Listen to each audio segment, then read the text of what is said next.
That if you see somebody come through the door, put your arm around them and give them a little insight. Welcome also to Elizabeth Williams. Major Holmes, just to let you know, I've started the recording for your session. Thank you very kindly, sir. Appreciate it very much. Thanks, Mike. Bye. Lieutenant Colonel Bateman, good to have you aboard.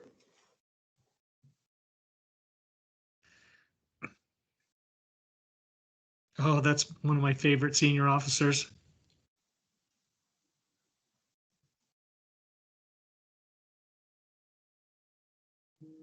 I'm going to take a look at the chat. Okay. Oh, I can tell right now that with mine, I've got an interesting thing going. I've got the conference going in 2 separate spots. It's going on. I'm doing it on my computer. My cell phone's talking to me about all the sessions starting at the same time. Every time I think somebody gets into their room to start the session, my phone goes ding to tell me they logged in.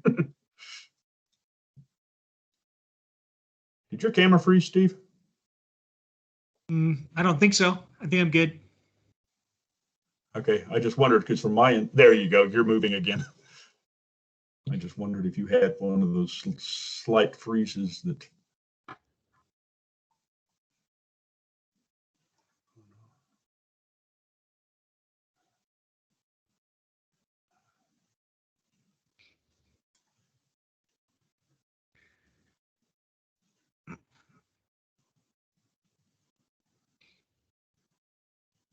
I'm gonna have to kind of redo some rehash of level 2 part 1 when we do level 2 part 2, but that's not a big deal. Yeah, that's fine. I'm not worried about it. It's kind of called if I don't get real deep into level 2 right now, I'm not going to worry about it after the stats that Colonel Hess gave us on the number of folks stuck at level 1. Mm-hmm. Yeah, we've got a lot of. I'm not going to worry drastically about 2 as much as I am 1 right now. If you're good with it, I think it's a good idea. We'll follow Colonel Hess's example, and we'll just wait till 0903. We'll give them about 3 extra minutes to sign in. Then we'll start. The recording's already going, so we can edit that later. Sounds great. Welcome, Colonel Christensen. Morning, ma'am. Welcome. Good morning, gentlemen. We're glad to have you aboard. Glad to be here. I'm hoping to. The initial comments from Colonel Hess about the level up with stuff with seniors as well. That's nice to have that immediately brought up even before we got started. Absolutely, that's definitely a priority for him. I'm glad to see that. We're gonna find a way to make this work.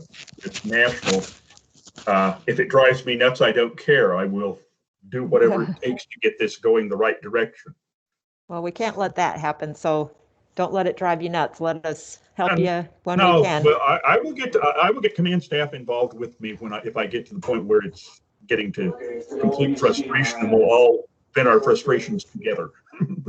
Yeah, absolutely. All right, so we'll be jumping through 3 different slideshows here, so unfortunately you're going to have to bear with me a little bit.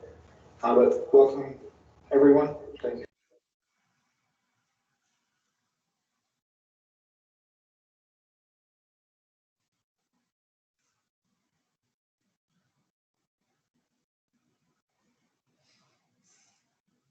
Hopefully I'm sharing my screen.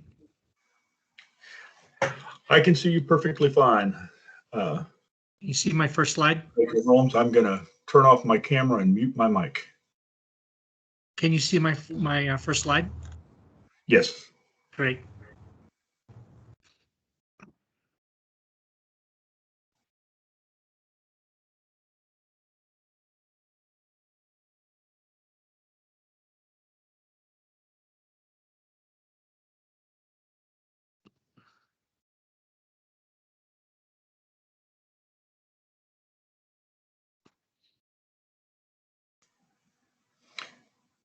turn my mic back on and just say, welcome, Commander.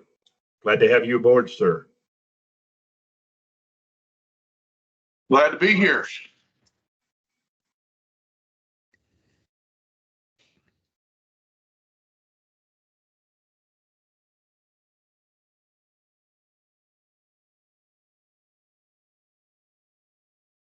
And train me what I'm missing from level 1 now. We'll try to we will try to make you well enlightened on some of what's going on here, sir. And then that way you'll know when we contact you later, you'll know what we're asking for and what we're trying to accomplish.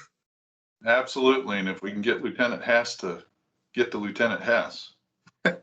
Oh, we can definitely help make that happen. Perfect. Okay, we are hitting our time right about now, so I'm going to go ahead and get started. Welcome, everyone. Want you to know that we are presenting the Level 1, Level 2, Part 1 presentation. This is intended for professional development officers, it could be any officer in any position in the wing. It's intended to help us to understand what new members are faced with and are going through, and the path that they look for to be able to get through Level 2, Part 1 and be able to get to their first promotion and get settled into their position inside of their squadron or inside of the wing, and to help them really to bond with us. And the title today for our presentation is, Hey CAP, I'm here, now what? And you could also look at this as how to optimize that member's journey. That's what we're looking to do. And this session is being recorded. Welcome on behalf of Colonel Jason Hess, who's actually present. Utah Wing Commander, welcome. Please, if you do not have a wing ID, if you're a guest, please feel free to open the chat box and put your name, grade, cap ID. Feel free to put your wing or unit and an email address. We want to make sure that you get credit for this conference. It's very important in your next levels. So feel free to say hello in the chat box and give us your personal information, name, grade, at least cap ID. That'll help us to be able to make sure you get credit. There's an example. If you don't know your wing or unit, unit ID number, you can just put the general descriptive term for it. That would be fine. My name is Major Steve Holmes. I'm on the Utah Wing Education and Training staff. I have prior service, 24 years in the Navy. Started as a combat medic and then became an officer about 10 years in, and became a healthcare executive, managing hospitals. I'm a carrier guy, so aircraft carriers was my service ship, and almost all of my career was serving at air stations, which I dearly love, or with the Marine Corps on Marine Corps air stations. So aviation's been part of my life. My dad was a private pilot, and as a child, I flew with my dad in a Cessna 150, and that was one of the, really a great memory that I have in my history. So becoming part of the Civil Air Patrol was a real natural fit for me, and I love the people that serve, and I love serving with them. So I want you to know I'm going to play two roles today in this presentation. My first role is Major Problem. And Major Problem is a kind of guy that only sees obstacles and never sees the way to navigate through them. When he doesn't see a problem, he sort of becomes the problem. The second role I'm going to try to play is Major Accomplishment. That's the type of person that always seems to see the way to get things done, is really an unstoppable person, and always finds a way. Okay, let's take a look at our agenda. We're going to talk a little bit about why did you join and what you're looking for, how to match up what you need and what Civil Air Patrol needs. We want you to be able to think about and understand that there is a way to balance your efforts. We want you to be able to build a rhythm and a timing of the flow of your progression so that you're really building on your growth and also your value to Civil Air Patrol and our community and our nation. We want you to be able to serve where you can really bring value, where you can grow, and where you can have, well, I said have fun originally, but you know what? I changed that. I want you to be able to bring the fun wherever you are. Okay, then we'll talk about getting started, how members get into level 1 and what that onboarding training has to do with. We'll show the transition into level 2 and especially that part 1 phase called the learning phase. What we're trying to do is to help that member get through that basic training that's required of all of us and help them get to that phase where they can get their first promotion and really get bonded and settled into Civil Air Patrol, specifically inside of their squadron. Lastly, we'll talk about what is your journey and where's that safety net on your journey. I want you to know it's within a mentor. Okay, here we are.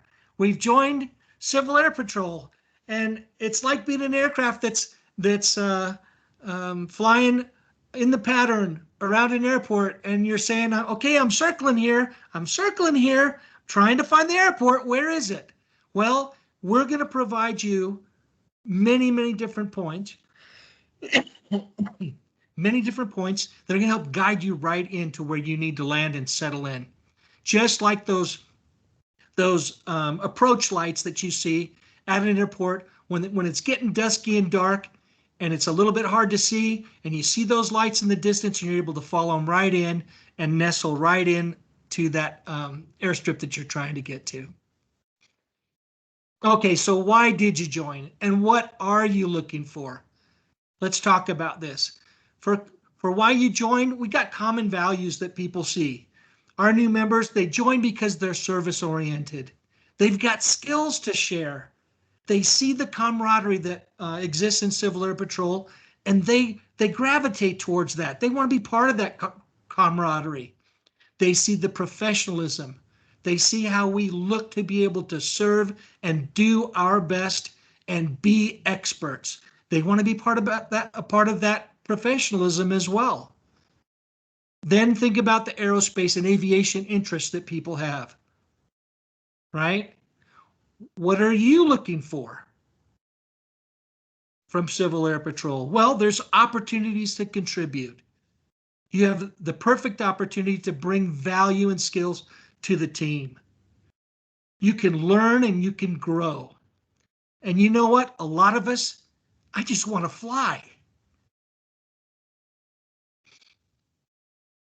Well, okay, now that member's kind of starting to see a little bit about what's going on. And it's time to adjust and get our compass bearings.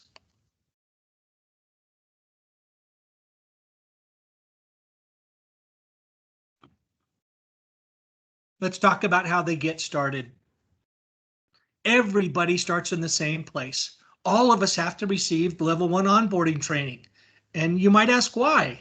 Okay, I've got a lot of experience. I'm a much older, mature person.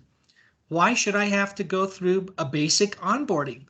Well, it's foundational, right? It's that common ground starting point that we all start from to help us get off on good footing. What's in the level 1 course? Well, there's 14 modules. They're self-directed in Axis. We'll talk about Axis a little bit. Or it could be taught by an instructor. It's intended to be delivered to those new members within the first 30 days. We're trying to help them really get bonded into a unit.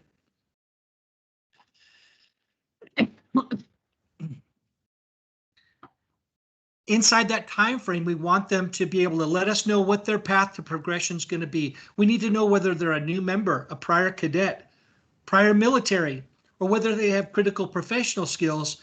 All of these things may lead to a shortened future training requirement list. It could shorten your training requirements quite a bit, a lot.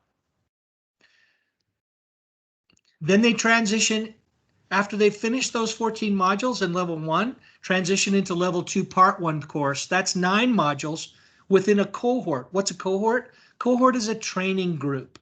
Why don't they just call it a cohort? I don't know. We use a lot of terms sometimes that are new and very different, and we'll get used to them. There's a jargon about Civil Air Patrol. You'll find that out, but that jargon's very important. Let's talk about requirements by level and advancement time in service or grade. Some of you may not be exactly sure about how this is, but we want you to know because you're going to be the people that are going to advise our new members what they need to do. First, we've got that onboarding 14 modules we talked about. As soon as they complete that, they're actually eligible for an award. They receive the membership ribbon. All of you have it if you've completed level 1. When they move into the second phase, the level 2, the learning phase, the prerequisite is they have to complete level 1. During that phase, they select a staff assignment. There's no time limit associated directly with that, but they'll be selecting a specialty track, a duty position inside the squadron, and they'll be working on earning their technician rating in a specialty track. One of the activities in level 2 is to study the journey of flight and earn the Jaeger Award by taking the Jaeger test.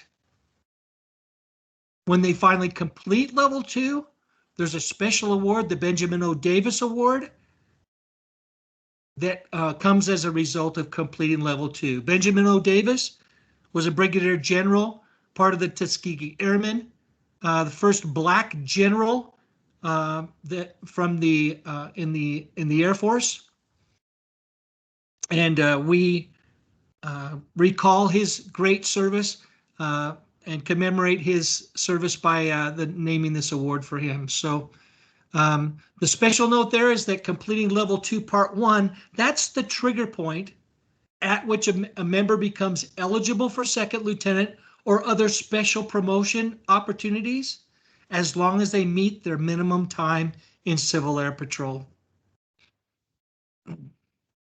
When they complete all of the requirements for level 2, including their minimum time in Civil Air Patrol and minimum time in grade, they become eligible for first lieutenant.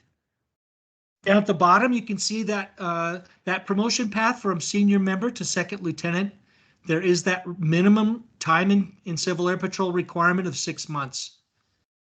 And then from second lieutenant to first lieutenant, there's a requirement from 6 months in Civil Air Patrol and a minimum time as a second lieutenant of 18 months. You also need to have a specialty rating by that time. You have to be a technician in a specialty. Now, for special promotions, people that join Civil Air Patrol and have special critical skills or a prior military service with an established military officer grade, they can be spot promoted to that previous grade up to a certain level, up to major for the wing. But they can't request that promotion. It's not automatic. It doesn't just happen. The wing commander has to approve it. And it's going to be based on your service, on your commitment, on your performance, and demonstrating, of course, the evidence of that previous grade, your critical skill set that Civil Air Patrol needs, being a prior educator, being a pilot with special qualifications, up to and including certified flight instructors. So, but getting through level 2 part 1 is that hinge pin that opens up those opportunities. Make sense? Let's take a look at those training modules that are in level 1 that every member goes through, and you can see them listed here. Everybody in Civil Air Patrol, all senior members, will be taking the Cadet Protection Basic course. Everyone must take the OPSEC and Cybersecurity course and answer the quiz. And all of the rest of these modules are all intended to help every new member to be able to settle into Civil Air Patrol and really be able to bond with the unit and become an active participant in that unit's activities and functions. That member is going to be, we're going to help that member to be able to realize the different staff positions that they can have, and encourage them to be able to sit down with that unit commander or deputy commander for seniors and talk about what I can do to actually serve inside the unit, and what can the unit actually help me to be able to experience. We'll talk a little bit more about that now. So getting started in level 2, part 1, part of it is being able to pick your path to progression. Everybody's got different backgrounds, right? Every senior member comes with a history behind them that's widespread and very deep. Not all senior members need the same types of training. Well, here's what Civil Air Patrol's done about that. You're either, you're going to fit into one of these categories. Either you're prior military, either you're a former cadet, either you have a particular professional or mission critical history or experience that makes you eligible for a special training path. You don't have to have as much of the classes that any normal new member would have. You could have any combination of the above or none of the above. Members that don't have any of the above, they are classified just as new members without any other applicable background. What that does is, with each of these selections come changes to your path, and the classes that are going to be opened up inside of Access for you to take in your level progression that are required and going to be helpful for you, and the ones that you've already obtained enough information and understanding about because of your prior experience, those courses you'll already get credit for and you won't have to take them. Let's talk about level 2, the learning phase. The first step in starting level 2 is that each of us would have to request a cohort.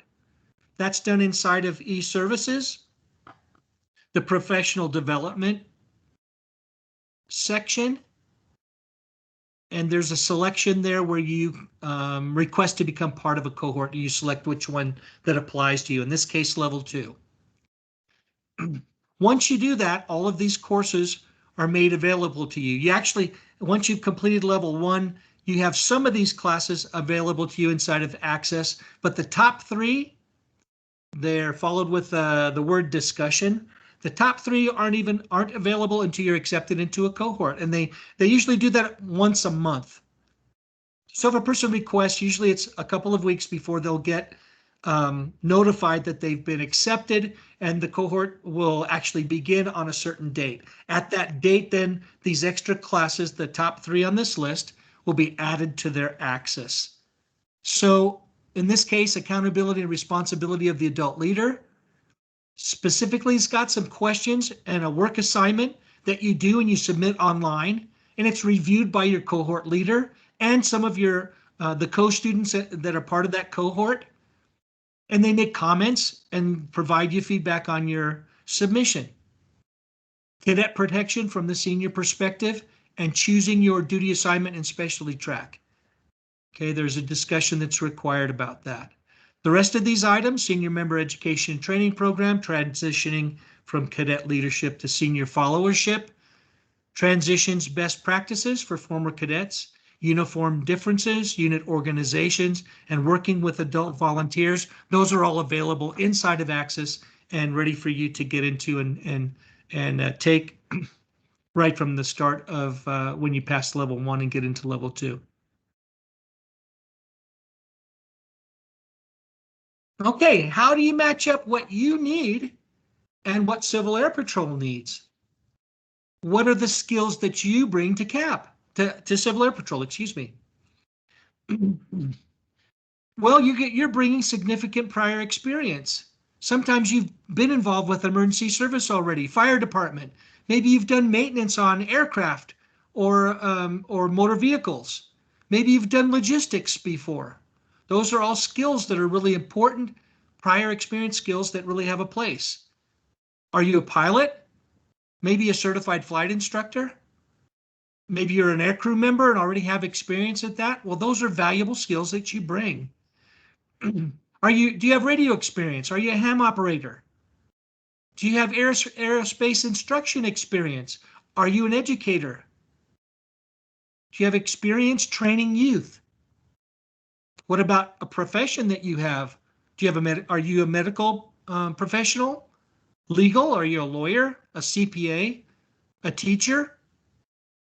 Prior experience as an educator at either grammar school, junior high, high school, college? All of that is significant, and that's part of what you bring to kind of match up to what Civil Air Patrol needs. Then you take a look at what positions in the Civil Air Patrol unit need personnel at that time.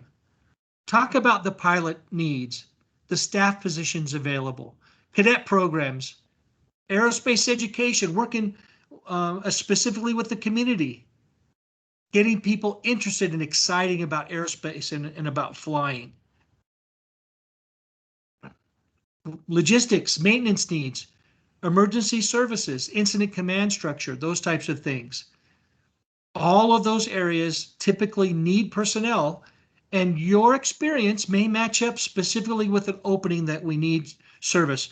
Colonel has talked today about we've got positions at the wing that are open right now, where we're looking for people that either have experience, applicable experience, leadership, or are willing to come in and be able to serve in those positions. Maybe you don't know everything about it. You know what? Most of the time, that's not a requirement. What is a requirement is that you've got the heart, the willingness, and the commitment to be able to come in and do a good job. I usually advise new members to do two things. First, think of two things that you really want to do in Civil Air Patrol, and plan and be ready to really go after those things. We'll help you do that. And then secondly, think about one thing, find out one thing that Civil Air Patrol really needs and volunteer and try to fill that need. That staff officer position that you might have experience with, that they're having difficulty finding a member to take, how about volunteering and taking that position and doing your best?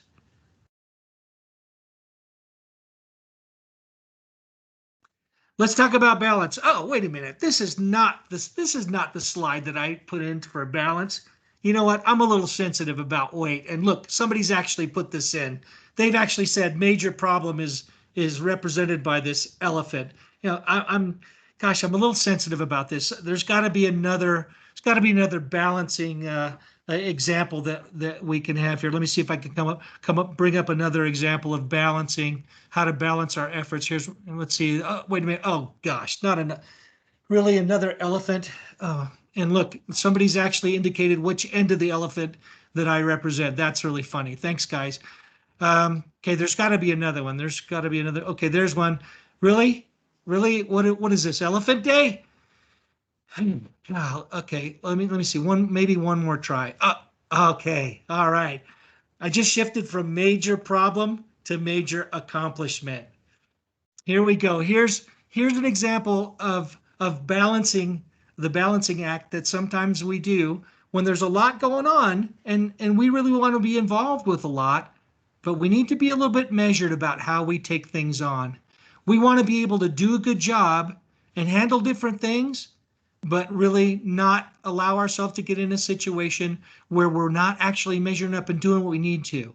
We need to be always willing to reach out and communicate and let others know when we need assistance. Certainly volunteer and help to spin the plates that are in the air, but always let people know when, hey, wait a minute, there's something that needs attention here and it's going to take more hands than I have. Because we've got lots of people that want to help, maybe don't quite know exactly how. And sometimes you're letting us know where the needs are. We can let them know where they can serve and we can fill those needs. Does that make sense? Let's talk about balancing your efforts. There's really, for those new members, there's 4 areas where they're going to be focusing effort. And it's really important that they be able to exercise and do things in these 4 areas as they're progressing. First of all, we've got level progressions, right? 1, 2, 3, 4, 5. What's the key with helping someone get through those levels? They really need to work with a mentor. Mentoring is something that's used throughout Civil Air Patrol, and it begins when that new member walks in the front door. When our senior leadership, or when you sit down, talk with that new member, when you understand where they want to go and what they want to do, one of the first things we should be doing is making sure they get hooked up with at least one mentor. One of those mentors that person needs is somebody to help them understand where they need to go to get themselves settled through the levels, first starting with level 1 and on to level 2, which we're talking about today. Second, specialty track. At least by the time they get ready for level 2, we have to be talking about what specialty track, what position in the squadron are they going to be suited to start working in. A lot depends on what their desires are, but we have to match that up with what Civil Air Patrol, our unit, needs.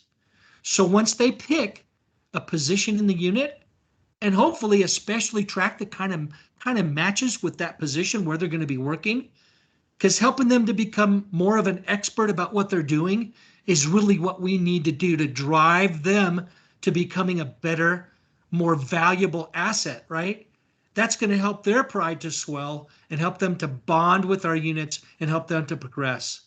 Well, when we get them to select a specialty track and they understand what direction to go there, they need to train with the mentor, somebody who's really more of an expert in that specialty than they are, but somebody that can help them walk through that first rating, get them to technician.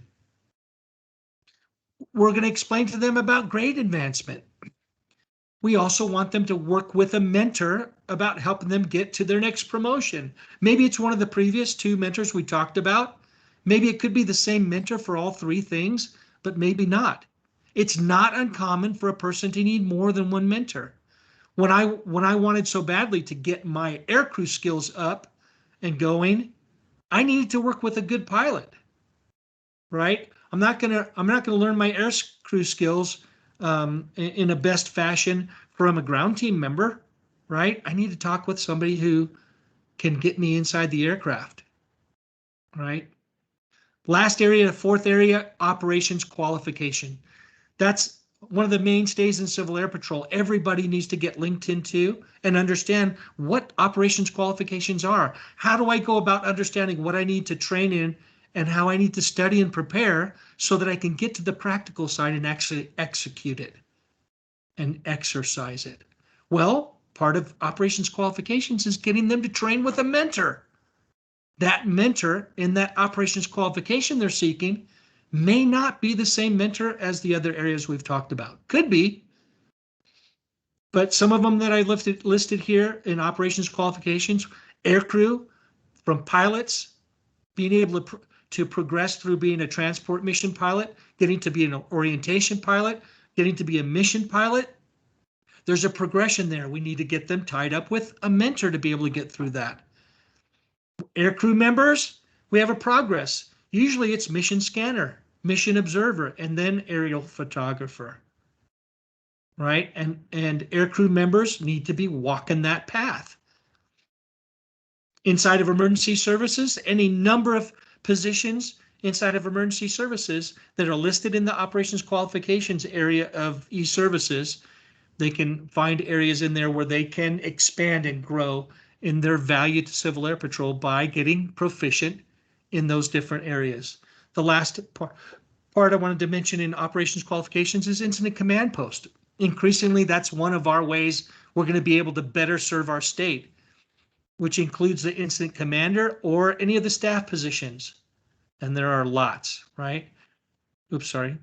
And we will be able to help that new member be able to balance what things that they learn to do in these different 4 areas. And I've got an example of that on this next slide. And this helps that person to get a little bit of a rhythm and timing together to be able to do that. So what I have here, oops, kind of a representation table of how time flows from left to right. And when they come in the door, we get them trained in as a level 1. Then as we continue on at about that 6-month level, they get their first promotion, 2nd lieutenant. They're working on level 2. They have to have already completed level 2 part 1 to be able to get promoted. They're working on level 2, and then 18 months later,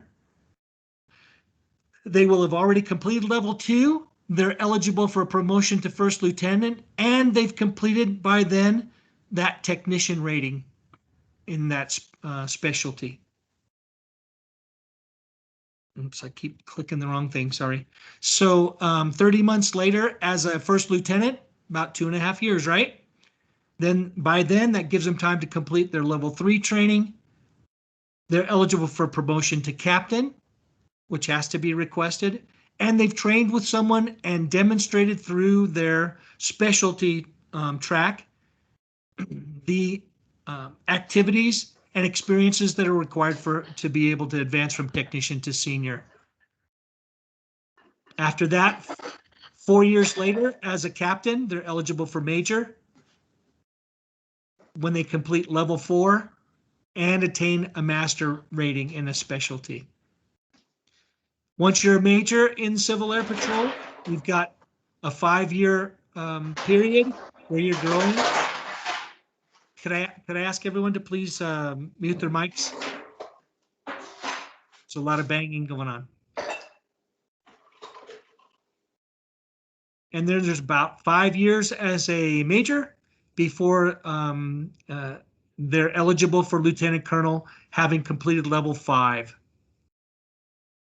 And promotion to colonel happens with special assignments that are given, and that comes later. And it's not dependent on a particular time, but this is the progression, and it shows that there's actually activity and progression happening as your time in Civil Air Patrol passes, for level advancement, for grade advancement, and in your specialty. A lot of the specialty requirements include progressing in emergency services and in serving in positions in the unit or in the wing. Here's when we talk about serving where you can bring value. How do we bring value? Let's be active and participate and contribute. This is what we're looking to help senior members, the new members, do. We want to show them how important it is to stay involved and to be involved with activities and work together as a team with the rest of the members in your unit.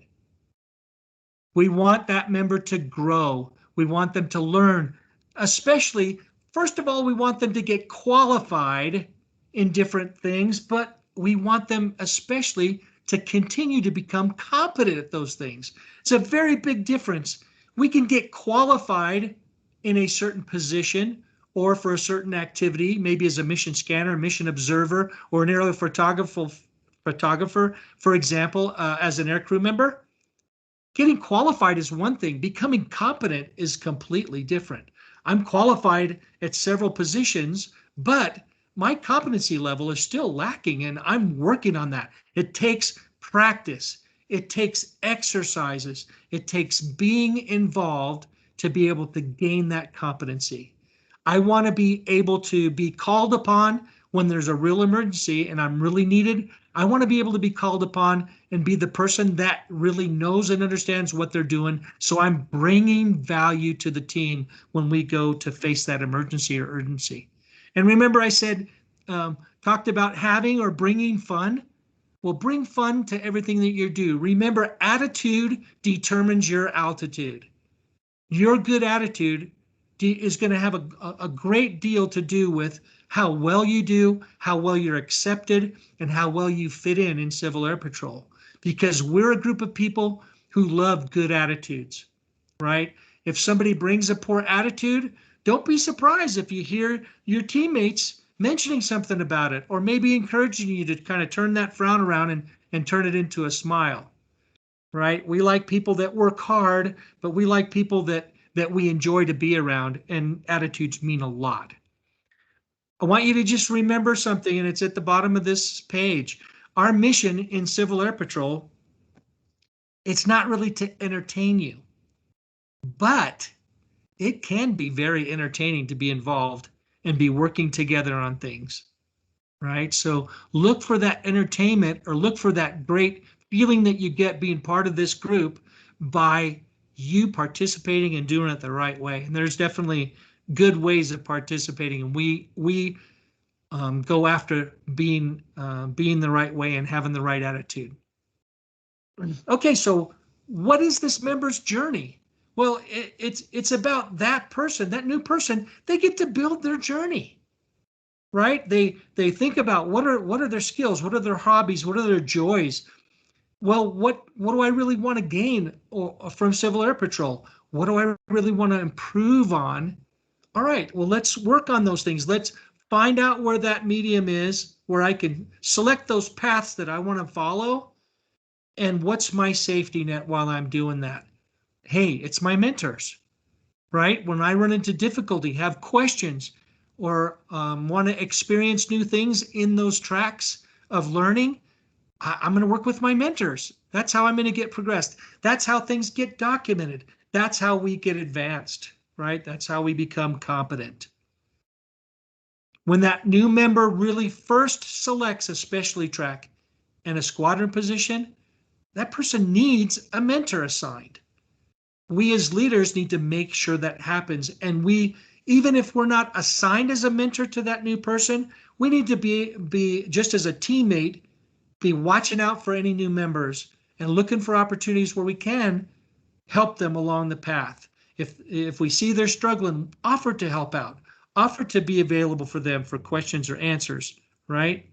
And if you find that a new member is trying to learn, but they don't have a mentor, make sure we bring it to the attention of our unit commander or deputy commander so that the mentoring needs can be met and we can get somebody assigned. Okay, for this person's journey, they've got to consider all 4 areas: their level training, their specialty track training, grade advancement, and operations qualifications, right? They need to kind of think in those 4 paths and find out, what needs to happen early, what needs to happen later, and how do we wrap up things, okay? Something that's very key is a summary conversation with the squadron commander or deputy commander. What kind of things is that new member going to be doing, right? If you can be advising them and helping them to understand that in this discussion, they're going to be talking about what their experiences are, what they bring to the squadron, their commitment, and what they'd really like to do. That commander or deputy commander, they'll let that person know. They'll let that person know what the squadron needs, and they'll try to find some type of a match, because we want members to be able to do something that they want to do, something they're excited about, but something that also brings value to our units, right? We encourage new members to agree with that squadron commander or deputy commander, come up with an agreement on a squadron position that can be fulfilled. Select a specialty track that supports that position. Help the person to find that CAPP pamphlet in e-services so they can see what the requirements are, what they need to understand. That person, they can always change it later. They can serve in a position and be working in training in one specialty, and then later, if they feel like changing to a different position and they get permission to do so, they can change and they can work on a different track if they want to. Well, right then, at that point, a mentor needs to be assigned, and that person can meet the mentor and they can agree upon a progression plan together. That's the ideal that we want, the ideal way that we want things to happen in our units, especially for new members in squadrons. Okay, I want to be able to set expectations with new members and help them be able to see their future and really kind of go after it. And the best advice that I give them is to be active and attend their meetings and training whenever it's possible, understanding that there's a balance that you have to find between family life, business life, and volunteer life in CAP, right? The most happy Civil Air Patrol members are those that are able to kind of balance those things and still participate and learn and progress. We want them to always strive to get qualified in different things, but continually seek to become competent in those things they're qualified to do. That takes training, lots of practice, right? We mentioned that already. We ask them, serve in a squadron staff position. Don't avoid it. Serve in a position and do your best. Start out as an assistant to somebody else in the squadron and learn from that person and grow to be the primary person in that staff position. And what do you do then? Like all good leaders, you're always looking to train your replacement. We want them to know that that's an expectation.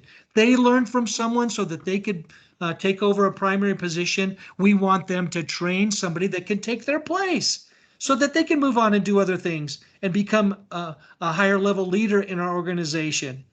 Be able to take on a higher level position in the squadron, be able to serve at the wing level and really have an impact on our whole wing, right? The last thing that I always try to encourage them to do and never forget, bring fun to your opportunities. Whatever you're doing, whatever you're serving in, bring fun to it. Remember that everybody that serves together with you, we're all volunteers, right? It's not the pay that we're after. It's not the glory. It's about serving together, becoming experts at what we do, being people that come and help and serve our communities and our state, and being people that can be professional about it and really serve in our role as a U.S. Air Force auxiliary and support the Air Force in the missions that they provide to us. To be able to do that and do it right, we need to be able to do a good job. But you know what? If we're not having fun, we ain't doing it right. You talk to Colonel Hess about how we serve, and he'll tell you straight up, if you're not having fun doing all the wonderful things that we're doing, you're just not doing it right, and you need to reevaluate yourself. Check yourself now. All right, here's my Civil Air Patrol plane. This is the one I like flying in. I want you all to hang on tight, and enjoy the ride. So let me open it up to any questions. Anybody that's in the group, I'll open up to your questions at this time. And I want to say thank you for attending today. That completes my presentation. So please feel free to pop your mics on and we'll answer some questions.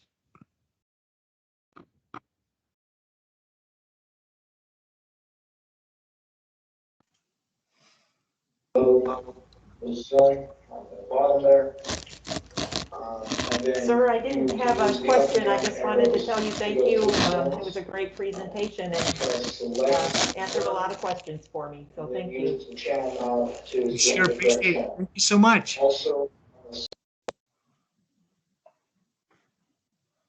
There's I see. There's Joseph Dale signed in on the chat box. Great.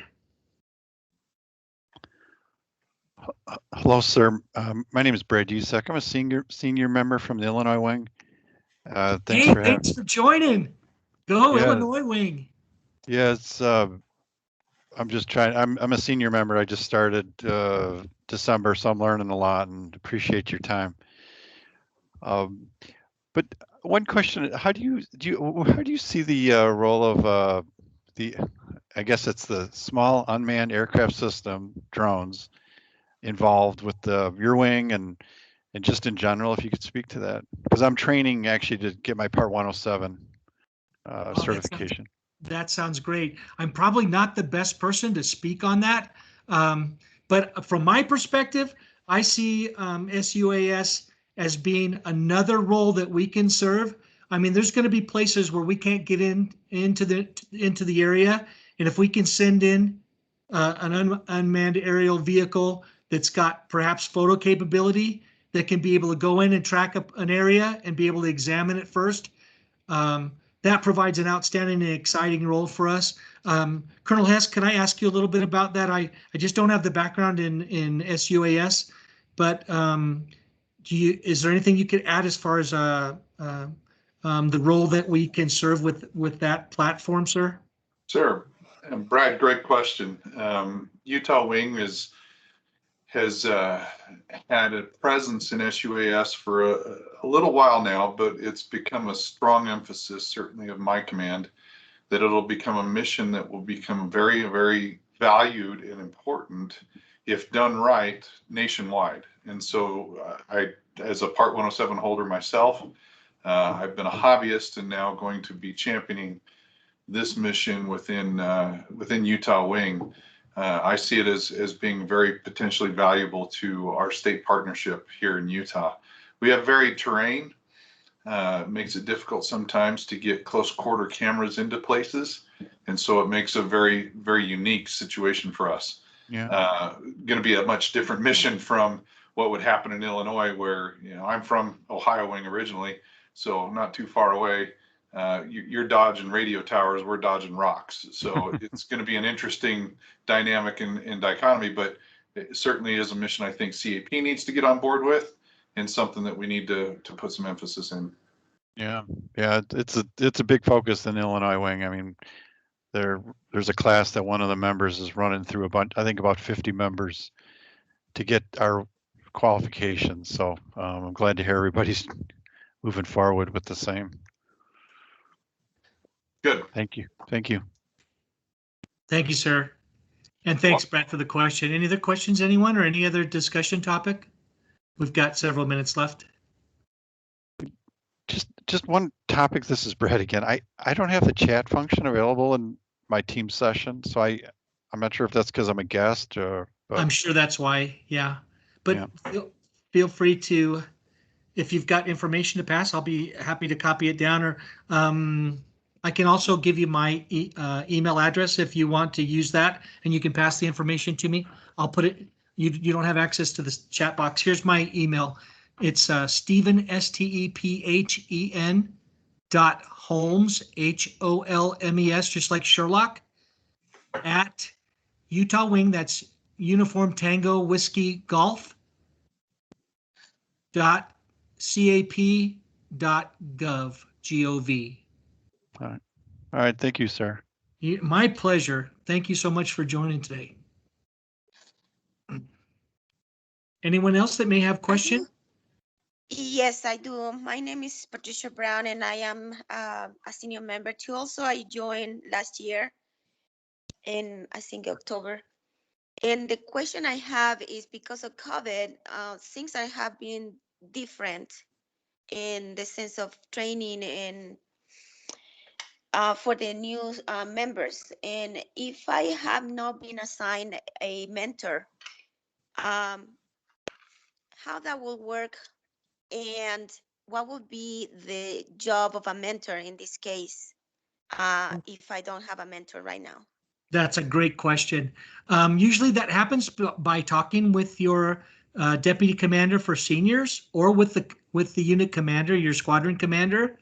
And the way that it works is all the senior members in Civil Air Patrol know or should know about being a mentor. And what a mentor does is they kind of enter into a partnership with that new member as a helper, an advisor, somebody that you can go to with questions, somebody who's got experience and can help you to settle in and be able to do new things in your unit. So Patricia, you would talk to your deputy commander for seniors and say, look, I've been in the squadron for several months now, and here's what my interests are. And I've asked for a position. Patricia, do you have a position in your squadron yet? No, not Okay. Not at this moment, no. Then this is the perfect point for you to be able to speak with a member of your squadron leadership, the deputy commander or the commander, him or herself, and say, I'm ready to take on, I want to be able to be an assistant to someone in the squadron. I mean, most of us start out as an assistant, and then we learn about a position. We become more eligible, more able to serve in a position and help out, just based on whatever background that you have. And you let them know. And since I'm new, you know, I'm going to need somebody to be able to help guide me as I'm learning about this new position or serving in Civil Air Patrol. So could you please assign me a mentor? And we'll be happy to do that. And sometimes our senior leadership get busy and they're working on other things. And sometimes it's easy to forget, oh, wait a minute, we got a new member, and we have to sit down and work out with them what they want to do in the squadron so that they can be productive, but also how we can help them to progress. So do you think you could do that? You'd be able to talk to either your deputy commander for seniors or to the unit commander and share with them what your experiences are and what you'd like to do or how you'd like to help, and let them tell you, well, here's the positions that we really need help in. And you know what, since you're going to be starting to serving in a position, you really need somebody to help guide you. So let's pick a good mentor for you. Does that make sense? Absolutely. Thank you so much. And Patricia, if you need any help or if you want to talk about it, feel free to, did you catch my email address?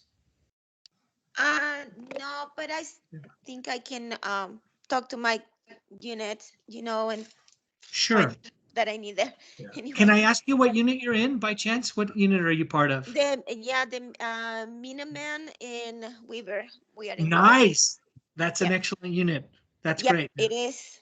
Okay, so I look forward to coming and visit you guys soon. So thank you, Patricia, for coming today. Sure, thanks.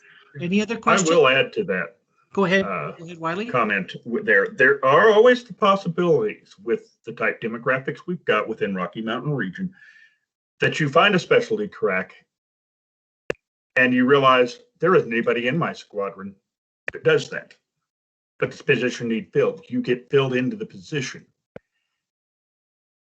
When those situations happen, find out what directorate you fall under within the wing. Contact that director if need be and see if you can get a mentor through the wing from another squadron. You have, just like we have here, you can always talk to each other virtually. If need be for mentoring, it's best if it's face-to-face. I will totally agree with that, and I will advocate for that, in fact. But there are times when we've got to go a little different route. But if you can find somebody that can even communicate with you from a virtual standpoint on a specialty track, if there is not anybody in your squadron that handles that particular specialty track, if you're the so-called, you're the person flying solo and you haven't even been through flight school, we got to find you a mentor. Thank you, Captain Brady. Remember, Patricia, we're always on your side. So you always feel free to call us and we'll help guide you to the right person you need to talk to. Thanks. Anyone else? Any other questions? Oh, yes, ma'am. Thank you. Any other questions or discussion items to bring up? Anybody on the call? This is Captain Wadley. I want to know, is there a list of through the wing with people's, their skill levels and everything? So I don't have to email 10 people to find somebody who might have a master rating in cadet programs to help me through that process?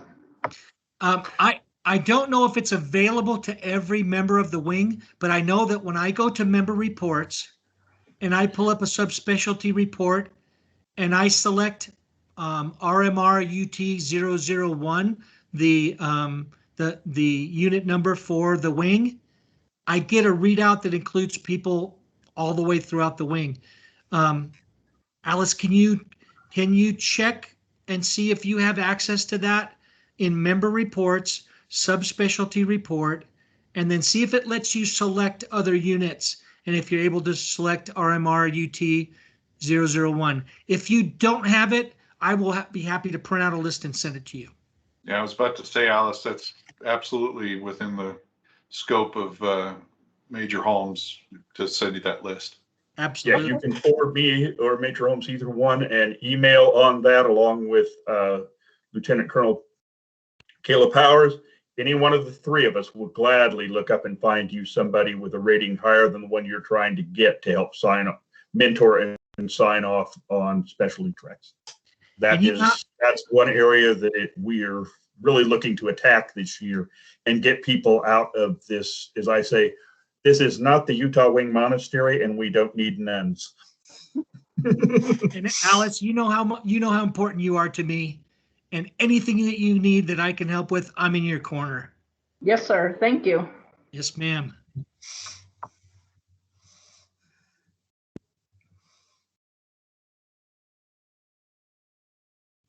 Any other questions or any other topics that anybody wants to bring up? Well, we've hit our 9:55. Everybody, on behalf of Colonel Hess, Captain Brady, and myself, want to say thank you for attending and enjoy your next class. Have a good day. Thank you all. Anybody? Thank you, Colonel, for attending. Appreciate you. No problem.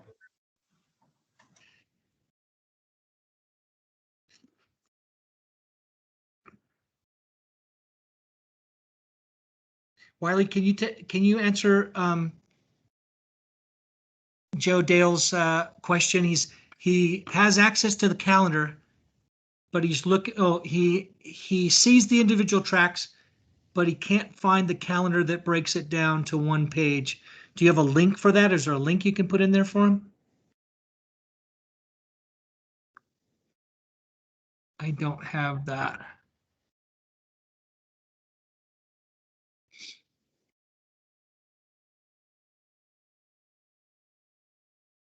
Looks like we lost Wiley. Sorry about that, Joe.